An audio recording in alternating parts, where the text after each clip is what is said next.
Bueno, como soy un hombre de palabra, de quien detrás de la verdad, como soy un hombre de palabra, acá está el pasaje que me faltaba.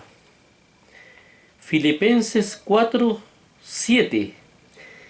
Y la paz de Dios, que sobrepasa todo entendimiento, guardará vuestros corazones y vuestros pensamientos en Cristo Jesús.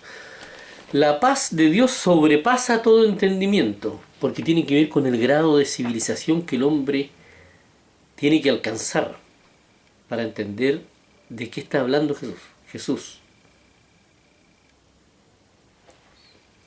Es un poco parecido a lo que hizo Gandhi, sin ser cristiano. Gandhi logró la independencia de la India sin obedecer y sin tener ningún acto de violencia.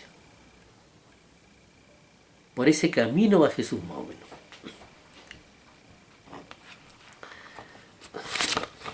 La otra pregunta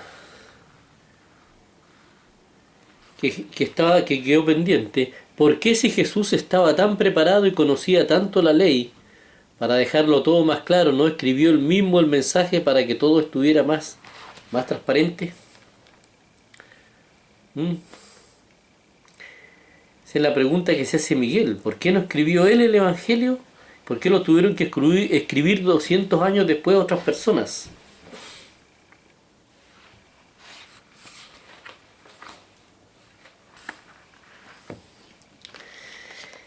Jeremías 31:33.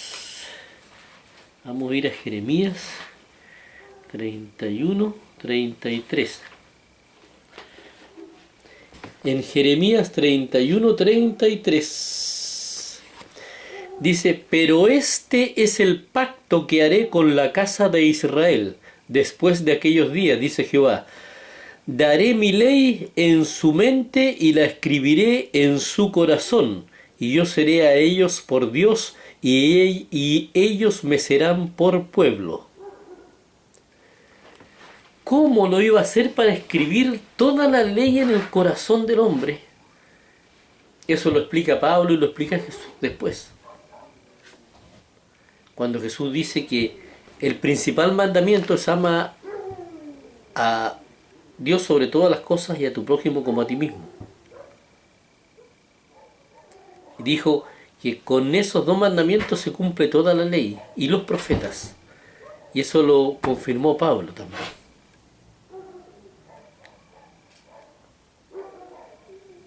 El que ama no necesita ni siquiera estudiar la Biblia, porque cumple toda la ley sin darse cuenta.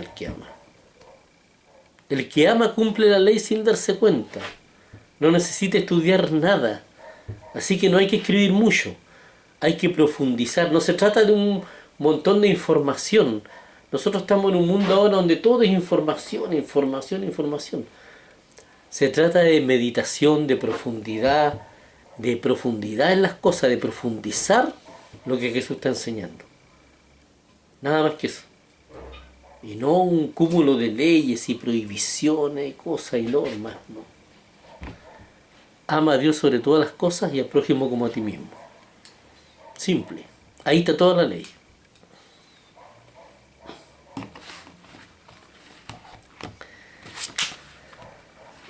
Lo otro que se dijo es que la ciencia solamente estudia lo material.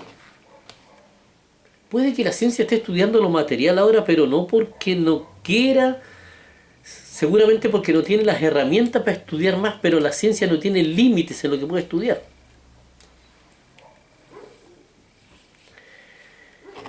Y de hecho Jesús dice que que la fe no tiene nada que ver con la ciencia.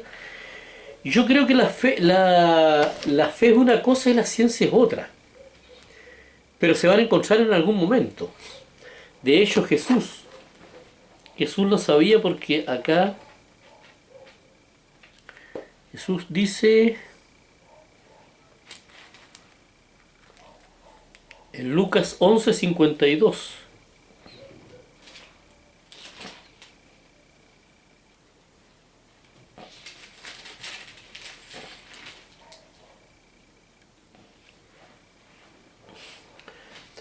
Jesús dice: ay de vosotros, intérpretes de la ley, porque habéis quitado la llave de la ciencia. Vosotros mismos no entrasteis, y a los que entraban se lo impedisteis.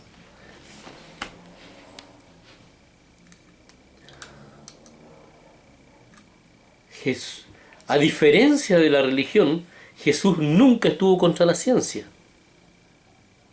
Jesús no tiene problema con la ciencia.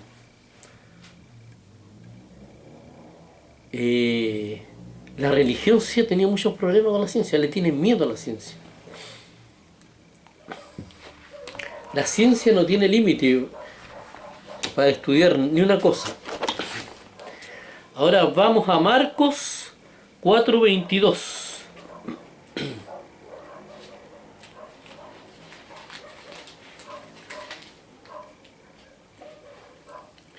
En Marcos 4:22,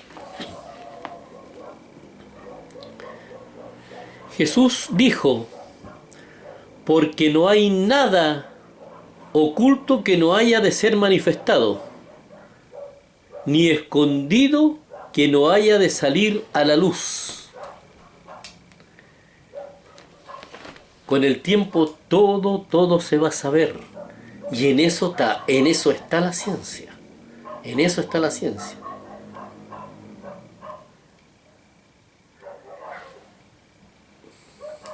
En eso está la ciencia.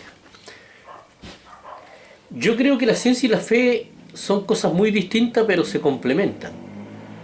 Porque cuando nosotros no conocemos algo y la ciencia no ha descubierto algo, nosotros algo creemos, nos hacemos una idea de algo y eso lo tenemos que creer. Tenemos que creer en algo en tanto la ciencia confirma o no confirma lo que nosotros creemos. Pero la ciencia no tiene ninguna enemistad con la fe. Yo creo que el problema lo tienen los hombres, el problema lo tienen los religiosos, el problema lo tienen los ateos. Porque tienen algunos conflictos con la ciencia. La ciencia va a descubrirlo todo. La ciencia no tiene problemas con eso. Y qué bueno que así sea.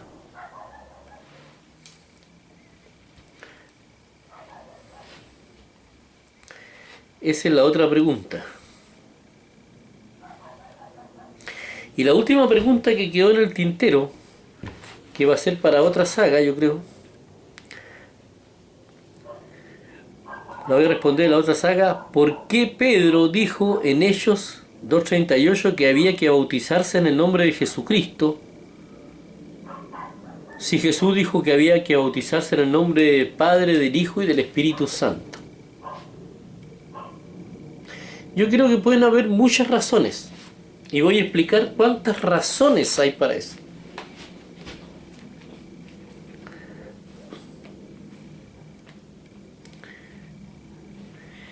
En Hechos 2:38, a ver, Hechos 2:38.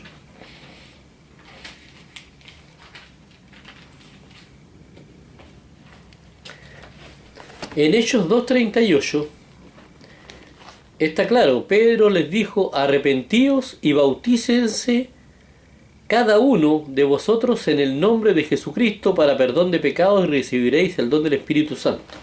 Bueno, él no negó que pudiera bautizarse en el nombre del Padre, del Hijo y del Espíritu Santo, pero acá nombró, dijo: arrepentíos y bautícense cada uno en el nombre de Jesús para perdón de los pecados y recibiréis el don del Espíritu Santo.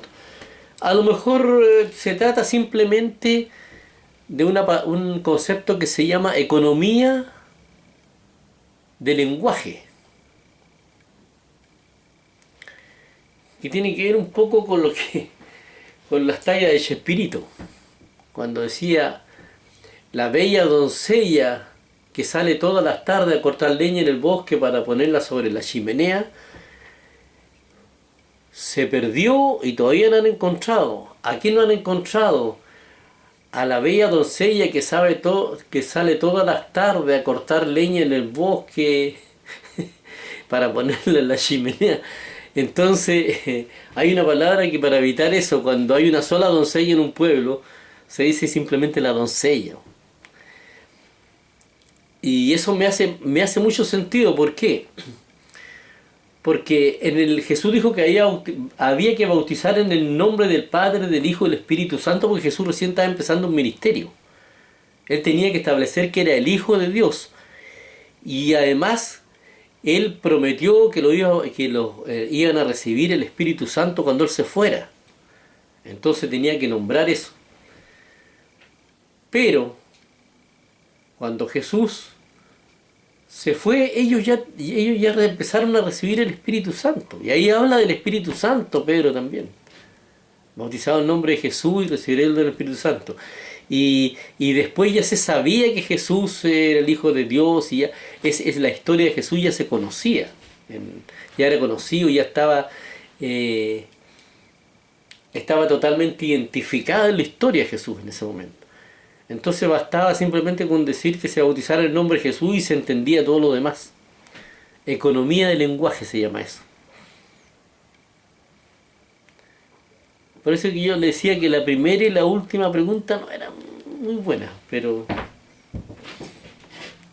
también tienen cierta importancia. Detrás de la verdad.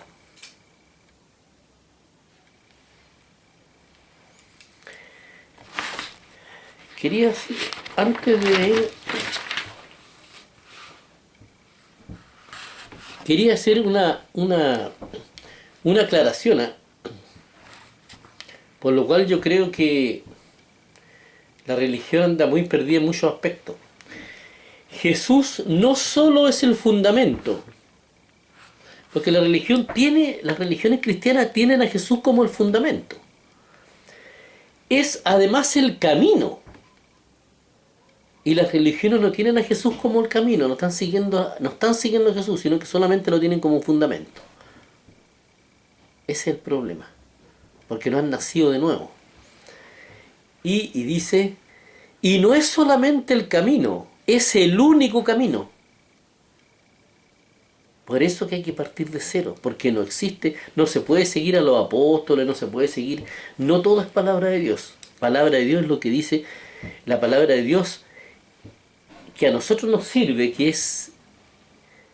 se podría decir que no tiene ninguna equivocación. La palabra de Dios perfecta es la que dijo Jesucristo. Y Jesús dijo, yo soy el camino. No solamente soy la piedra y el fundamento, soy el camino. Entonces no nos olvidemos de eso. No sigamos a los apóstoles, porque los apóstoles tienen demasiados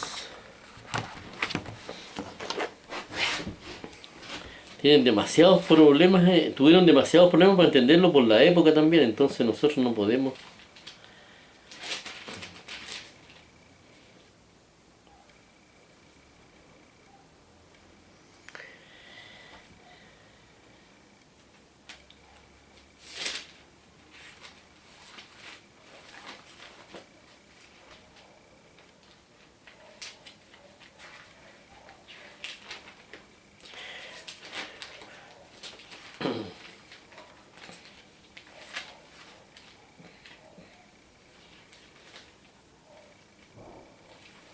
Detrás de la verdad. Más adelante les voy a explicar por qué no se debe seguir a nadie más que a Cristo.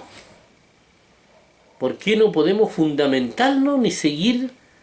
No podemos fundamentarnos en algo que no sea Cristo, y menos seguir una doctrina que no es la de Cristo. Aunque sean apóstoles, aunque sean fariseos, judíos, Antiguo Testamento, no. Lo voy a explicar la última vez en la última saga. Detrás de la verdad.